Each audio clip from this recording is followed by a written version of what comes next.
Еве на три работи кои што ги кажавте. Првин, господине Павле Богоевски, член 20, вика собранието на конститутивната седница по предлог од најмалку 10 пратеници избира комисија за прашање на изборите и именувањето. Јас не можам да ја продолжам таа точка додека нема предлог од 10 пратеници. Зошто? Јас би ја кажав хронологијата. Имаше спор од страна на, да не ги именам са, не убаво, партиите, за составот на комисијата и од нивна страна беше замолено и барано од моја страна да се прекине на втората точка. Зошто, прашете се вие самите, зошто немаше предлог од 10 пратеници, еве, вие едниот и уште 9 да соберевте, да се предложи комисијата да се избери на првиот пат кој се направи, тоа беше во март месец.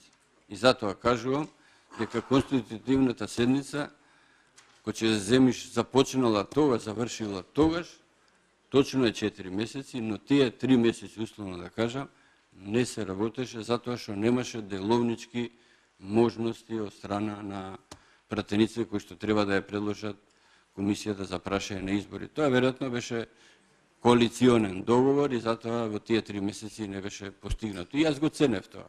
Затоа ви кажав, првиот момент, кога го добив писмото, тоа беше околу 23 март, утредента, мислам дека беше 23, сега дали 22, утредента закажав координација, не, писмото првен дека има коалиција направено и да се продолжи седницата, значи претходно го добив, утредента закажав координација, беа присутни овластените представници и се договориме како ќе биде составот, се потпише од 17 пратеници тој предлог и првото продолжување беше на 27 март.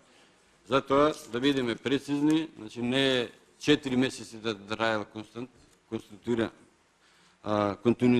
во континуитет таа седница, него 3 месеци беше ради коалициони, договори, пазарање или што сакам да кажам. Јас само го чекав исходот на тоа за да се продолжи.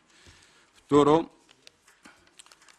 толкувањето на деловникот тогаш не можев да го дам на комисија за деловнички мандат, затоа што на конститутивната седница само се избира верификациона комисија, која што после се преоѓа како комисија за деловнички и мандатни прашања, се избира и комисија за прашање на изборите, именувањето.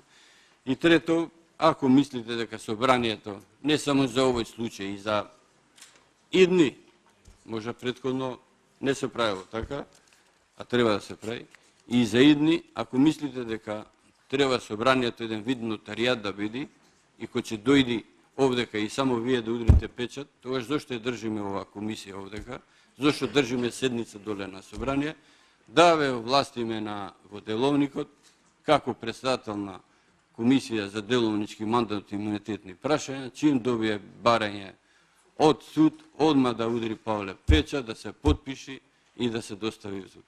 Член 54 став 1 вика собранието одлучува. Кога вика дека одлучува, значи треба да расправа и да донесе одлука. Одлучувањето господина Павле Богоевски може да биде за, може да го прифати, може да го одбие, а не да биде нотаријат. Имаме нотари доволно кои што можат да се ја вршат таа работа. Благодарам.